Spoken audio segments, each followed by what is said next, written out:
All right, guys, welcome back. So let's have a look at quickly at Nvidia. So we pretty much talked about this one before earnings and then after earnings as well, and pretty much spot on. If you're new to the channel, well, before earnings, I was saying that it's not going to do anything despite whatever the earnings they're going to report, and I was expecting a little bit of a sell-off.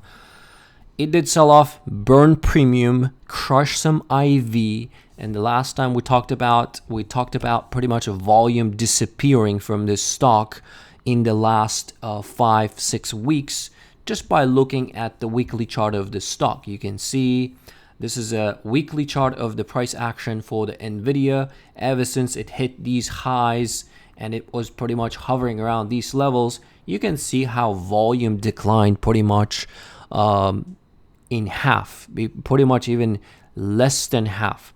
It's trading at from September, even from after that September recovery. You can see how volume steadily week by week has been declining, and that is reducing your implied volatility, while market makers going into the earnings knowing that there's less participation, less capital involved, they were selling those premiums crazy expensive.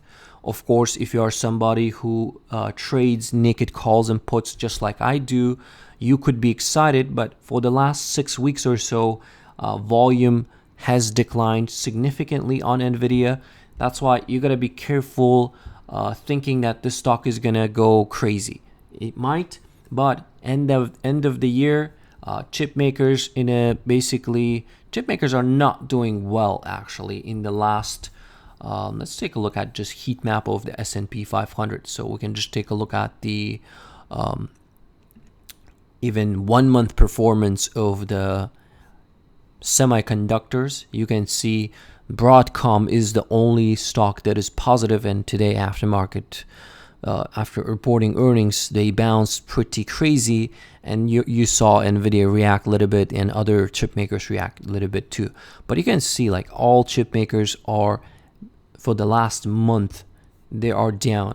There's also SOX or whatever indices that you use for semiconductors, SOX or SMH. You can see it's in a downtrend. The semiconductor sector, or this whole all these names as a whole, even by looking at just ETF without diving into individual stocks, are in sort of a downtrend. So basically, focus in the market has shifted to other large cap names, such as Apple was making new highs. This is what happens when liquidity dries up a little bit and money goes chasing something that has a momentum. Apple was making new highs, Amazon was making new highs, Tesla came up pretty crazy. Yeah, even Broadcom is about to be actually worth $1 trillion stock. If they move a couple more percent tomorrow, like 5 more percent, it's going to be another $1 trillion stock. So money slowly came out of these names and went elsewhere. So going into the end of the year, I don't think it's the best idea to chase this stock, because in the beginning of the year, again, these videos are not recommendation for you to sell or buy your stock, or just talk to your advisor, right? Purely my opinion, as soon as January hits, people are going to sell the stock and basically lock in their long-term capital gains.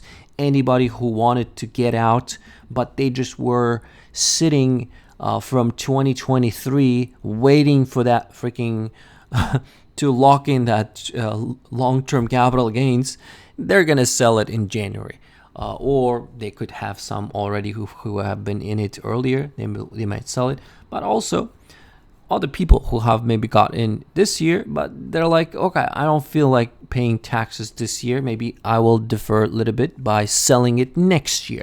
So January, historically, beginning of the January, you will see a little bit of a rotation where people get out of high-flying stocks or just reduce their position a little bit, and these stocks can pull back. So my Technically looking at the stock, my resistance level still remains 150. Can it take it out and go run into the year end? Sure, no problem. We can take a look at the probability of that happening. But at the same time, if it does break this level over 131, I'm going to be watching Nvidia to come test its 200-day moving average. Last time this stock has tested its 200-day moving average, it was 2 years ago, actually, in 2022, somewhere right here, in 2023, in January. That's where it was traded. That's where it get back above 200-day moving average. Ever since, it hasn't tested 200-day moving average. Of course, it has produced some 30, 40 something percent. What is it? 35% into August. 35% move down. 20% move down. These corrections were happening, but so far from its highs, 20% right here, what we have, 8%. This is a correction territory, okay? But up until 20%, I mean, it's a correction territory too. So to think that, I mean, personally for me, this stock, I don't have a position. I'm not trading options with it, but I'm watching this area to possibly take a trade to the downside. And at the same time, 8% from its all-time highs for a freaking $3.3 trillion stock, I don't think it's a deal. I don't think it is a discount. I think it is pretty expensive to buy it at the top going into the end of the year. Again, this is purely my opinion. The volume has gone out. If you're trying to day trade it, maybe you're able to make some little bit of money here and there scalping this. But overall, volume has left the chat after it reported earnings. You can see the daily stock ranges has, I mean, come down too significantly. So implied volatility into the end of the year, basically it's implying $11 up or down. So it's another, what, maybe 5-7%, something like that. But put to call ratio, I mean, it is still trading very large, with largest volume in terms of option volume in the market. And there are people still selling calls and still selling puts for the stock, taking advantage of the implied volatility, milking that premium, selling both ways. So that's the update for Nvidia. That's what I'm watching. See you in the next one. Take care. Peace.